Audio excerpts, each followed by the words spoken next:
Hello guys, I am D K Sonwal and you watching NC for nursing officer. तो दोस्तों, आज हम बात करने वाले हैं बिहार सीएचओ के रिजल्ट की एंड डॉक्यूमेंट वेरिफिकेशन की, उसकी काउंसलिंग की। कितने डेट से कितने डेट तक आपका डॉक्यूमेंट वेरिफिकेशन होगा, किस तरीके से आपको बुलाया। तो चलिए, आप बने रहिए हमारे साथ लास्ट तक। तो ये रहा अपना ऑफिशियल नोटिफिकेशन का लिंक। तो हम यहाँ से ऑफिशियल नोटिफिकेशन डाउनलोड करेंगे और देख लेते हैं डॉक्यूमेंट वेरिफिकेशन किस पैटर्न से किया जाएगा यहाँ। तो फ्रेंड्स, ये आ गया अपना ऑफिशियल नोटिफिकेशन। हम यहाँ पर देख लेते हैं।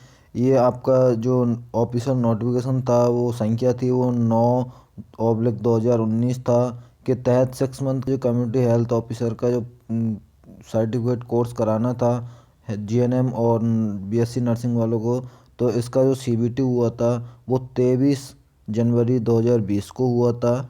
Okay friend.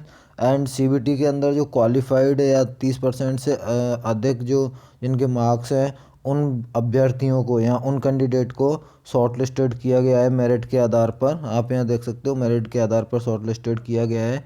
एंड ये ऑफिशियल वेबसाइट के ऊपर अपलोड कर दिया है उन्होंने, तो आप भी वहाँ से ये ऑफिशियल नोटिफिकेशन डाउनलोड कर सकते हो। इन्होंने बताया है कि काउंसलिंग के लिए एक सीट पर 2 कैंडिडेट को बुलाया है। 1:2 का मीन्स होता है कि एक सीट पर 2 कैंडिडेट को बुलाया है। यहाँ पर डॉक्यूमेंट वेरिफिकेशन होगा जो शॉर्ट लिस्टेड कैंडिडेट हैं। And document verification means counselling के बाद में फिर से एक चयन सूची प्रकाशित की जाएगी, मतलब फिर से एक मेरिट लिस्ट, मतलब सिलेक्टेड कैंडिडेट की लिस्ट फिर से रिलीज की जाएगी। Okay friend.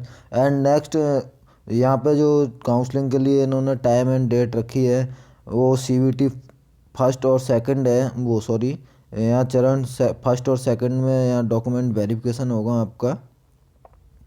तो जो डेट फिक्स की गई है 8 फरवरी है। First 10 AM to 1 PM first चरण के अंदर, एंड सेकंड चरण के अंदर 2 PM to 5 PM यहाँ रखा गया है। ये रोल नंबर आप देख सकते हो 1010000003 से लेके 10513988 तक। जो कैंडिडेट इसके अंदर आ रहे हैं उनका डॉक्यूमेंट वेरिफिकेशन 8 फरवरी 10 AM से 1 PM के बीच में है। यहाँ 205 अभ्यर्थियों को बुलाया हुआ है। एंड 2 PM to 5 PM ये 8 फरवरी का, ये यहाँ से लेके यहाँ तक के जो रोल नंबर हैं कैंडिडेट के, उनको 2 PM से 5 PM के बीच में बुलाया हुआ है। एंड इसी तरीके से आप यहाँ देख सकते हो 9 फरवरी को भी इन इन कैंडिडेट को बुलाया हुआ है। 205 कैंडिडेट के हिसाब से इन्होंने बुलाया हुआ है। तो आप यहाँ देख सकते हो, यहाँ एड्रेस दिया हुआ है राज्य स्वास्थ्य भवन परिवार कल्याण संस्थान Shifu Sheikhpura Patna. Okay friends. तो यहाँ पे आपको अपने जो डेट फिक्स की हुई है इन्होंने, उस डेट के अकॉर्डिंग आपको डॉक्यूमेंट वेरिफिकेशन के लिए पहुँच जाना है। एंड जो पहले चरण में मॉर्निंग में आने वाले अभ्यर्थियों का रजिस्ट्रेशन टाइम है वो 10 AM एवं दूसरे चरण में आफ्टरनून में आने वाले अभ्यर्थियों का जो रजिस्ट्रेशन टाइम है वो 1:30 PM निर्धारित किया गया है। उक्त निर्धारित तिथि को अपरिहार्य कारणवश मीन्स किसी कारण से काउंसलिंग में अभ्यर्थी प्रेजेंट नहीं हो पाता है, उपस्थित नहीं हो पाता है, तो वो 12 फरवरी 2020 को राज्य स्वास्थ्य भवन एवं परिवार कल्याण संस्थान शिफू शेखपुरा पटना 14 में काउंसलिंग हेतु उपस्थित हो सकता है। दोस्तों, टेंशन लेने की कोई बात नहीं है। आपके पास टाइम नहीं दिया है तो आप 12 तारीख को भी यहाँ जाके अपनी काउंसलिंग करा सकते हो। एंड नेक्स्ट यहाँ पे बताया हुआ है कि जो शॉर्ट लिस्टेड या क्वालिफाइड कैंडिडेट है, उक्त तिथि को समय स्थान पर निम्नांकित सभी प्रमाण पत्रों की मूल प्रति एवं उसका 2 सेट स्व अभिप्रमाणित छाया प्रतियों के साथ अनिवार्य रूप से स्वयं उपस्थित होंगे। मीन्स जो शॉर्ट लिस्टेड या क्वालिफाइड कैंडिडेट हैं, उनको जो उनके जो निम्नांकित, मतलब जो आपने फॉर्म भरने के टाइम पे जो जो डॉक्यूमेंट्स लगाए हैं, तो उनके original copy and photo copy self attested होनी चाहिए। स्व प्रमाणित means self attested photo copy के साथ में आपको वहाँ प्रेजेंट होना है। जिसके अंदर कुछ डॉक्यूमेंट्स यहाँ मांगे हुए हैं वो मैं आपको बता देता हूँ। 5 रंगीन फ़ोटो, एंड जो पेपर आपने दिया था 23 जनवरी को, उसका एडमिट कार्ड। जन्म तिथि के लिए आपका मैट्रिक मार्कशीट, मतलब 10th का marksheet. And essential qualification for GNM और बीएससी नर्सिंग, उसके अंदर आपका जीएनएम और बीएससी नर्सिंग आपका कंप्लीट होना चाहिए किसी भी रिकॉग्नाइज यूनिवर्सिटी और इंस्टीट्यूट से।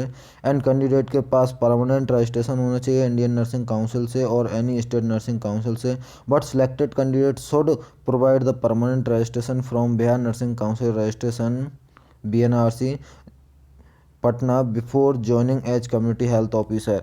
मतलब आप ज्वाइन कर रहे हो कम्युनिटी हेल्थ ऑफिसर, ज्वाइनिंग से पहले पहले आपका रजिस्ट्रेशन है वो बिहार का होना चाहिए। अभी काउंसलिंग के टाइम पे कोई दिक्कत नहीं है, आप किसी भी स्टेट नर्सिंग काउंसिल से या इंडियन नर्सिंग काउंसिल से आपका रजिस्ट्रेशन होना ज़रूरी है।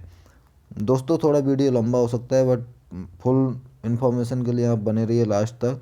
यहाँ कुछ रिजर्वेशन के हिसाब से इन्होंने टर्म्स कंडीशन रखी हैं कि जो आरक्षण का लाभ उम्मीदवार हैं वो जिनको लाभ मिलेगा, उनका जो स्थायी निवास है वो बिहार का होना चाहिए, अर्थात जो बिहार के मूल निवासी हैं वही रिजर्वेशन का लाभ ले पाएंगे। एंड बिहार राज्य के बाहर के निवासी अन्यथी को अभ्यर्थी को आरक्षण का लाभ नहीं मिलेगा। मतलब जो बिहार के मूल रेजिडेंट हैं उन्हीं के लिए रिजर्वेशन का लाभ मिलेगा, आउट ऑफ बिहार नहीं मिलने वाला है।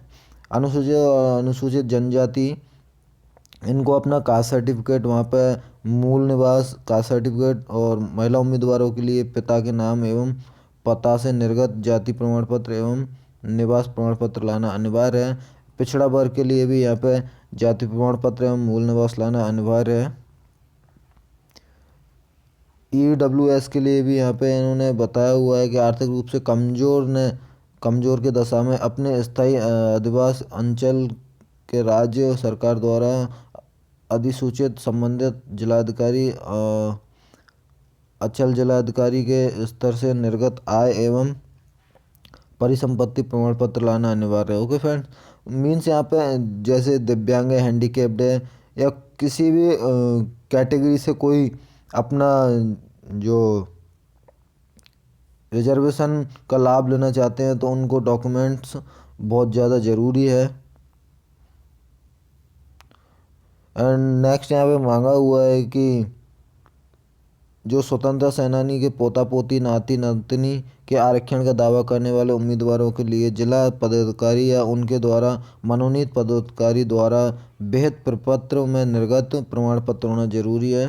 तो जो आपको ये पदाधिकारी से जिला पदाधिकारी से आपको सर्टिफाई करवा लेना है। एंड फोटो युक्त पहचान पत्र यथा मतदाता पहचान पत्र या Aadhaar card, PAN card, driving licence इत्यादि, आपको कोई भी आईडी फ़ोटो जिसके अंदर लगी हुई कोई भी आईडी कार्ड आपका चल जाएगा इनमें से, चाहे तो फ़ोटो युक्त पहचान पत्र हो या मतदाता पहचान पत्र हो या आधार कार्ड हो या पैन कार्ड हो या ड्राइविंग लाइसेंस हो।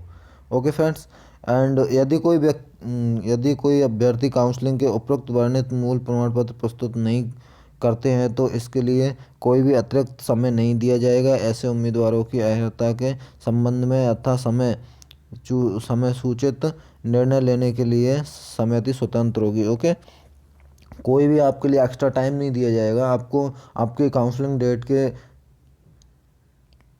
समय, जो आपकी काउंसलिंग डेट है और जो टाइम है आपका, उसी समय आपको सारे डॉक्यूमेंट्स वहाँ पे डॉक्यूमेंट वेरिफिकेशन के लिए लेके योग्यता संबंधी प्रमाण पत्र वही मान्य होंगे जिनका उल्लेख उम्मीदवार ने अपने मूल आवेदन पत्र में, आपने जब फॉर्म भरा तो जिस जिस प्रमाण पत्र का आपने वहाँ पे उल्लेख किया है, मतलब लगाए, उन्हीं प्रमाण पत्रों को मान्य किया जाएगा। योग्यता से संबंधित प्रमाण पत्र के निर्गत होने की तिथि 1/1/2020 से पूर्व का ही होना आवश्यक है।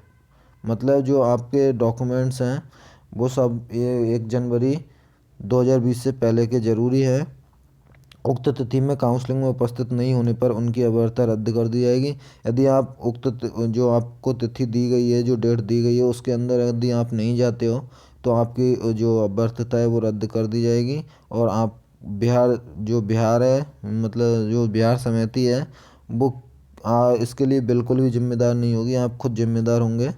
अभ्यर्थियों को सूचित किया जाता है कि काउंसलिंग से संबंधित अद्यतन जानकारी ये वेबसाइट है, इसके बारे में आपको यहाँ से और डिटेल जाननी है तो आप ऑफिशियल वेबसाइट के ऊपर जा सकते हैं। वैसे आपके लिए SMS या ईमेल कर दिया है, और यदि आपके आपके पास जो शॉर्ट लिस्टेड कैंडिडेटों के पास यदि कोई एसएमएस या ईमेल नहीं आया है तो उसके लिए भी बिहार समिति है जो वो जिम्मेदार नहीं होगी।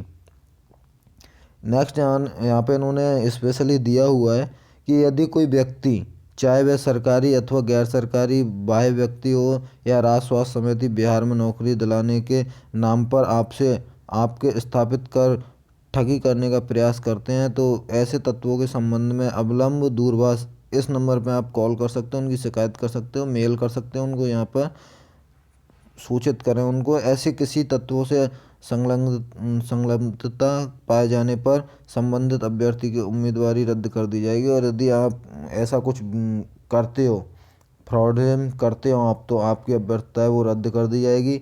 यहाँ आप अपना नेम देख सकते हो, शॉर्ट लिस्टेड यहाँ कैंडिडेट है। ओके फ्रेंड्स, आई होप आप सबको सेलेक्ट कर लिया जाए। यहाँ पे 1:2 पे बुलाया हुआ है। आई होप आपका सिलेक्शन श्योर हो। Congratulations to all Bihar CHO। जय हिंद। फिर मिलेंगे एक नेक्स्ट वीडियो के साथ में।